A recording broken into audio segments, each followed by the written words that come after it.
عارف ايه الفرق بين المبرمج الشاطر والمبرمج اللي الاي اي هيقعده في بيته؟ الفرق مش في عدد اللغات اللي هو حافظها، الفرق في المنطق. النهارده هننسى الكود شويه ونتعلم ازاي نفكر. يلا بينا.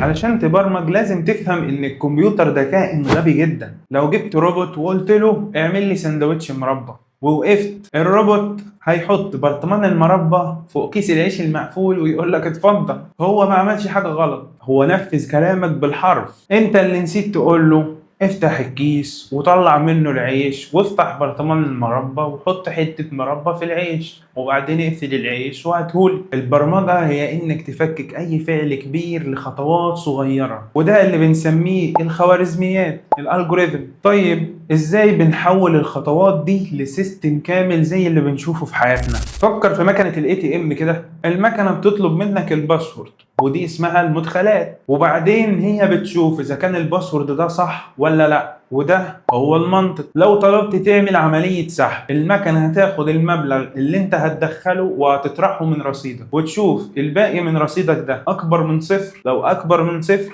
هتطلع لك المبلغ، انما لو مش اكبر من صفر فهتقول لك ان العملية مرفوضة او ان حسابك مفيهوش المبلغ اللي انت عايز نسحبه لك. ودي هي الاوبريشنز، العمليات، وفي نفس الوقت القرارات او الكونديشنز او الشروط، لان المكنة قادرة انها تحكم اذا كانت هتطلع لك رصيد او لا. لو خدت بالك هتلاقي ان الاي تي ام مش بتمشي بالبركه خالص، دي بتمشي بالمنطق، والمنطق ده هو اللي بنترجمه لكود. السيستم بتاع الاي تي ام ده نقدر نبنيه باي لغه، سواء بسي بلس بلس او بايثون او جافا سكريبت. الاوامر هتتغير والسينتاكس هيختلف، بس المنطق اللي حكيناه هيفضل هو ثابت في ايا كانت اللغه.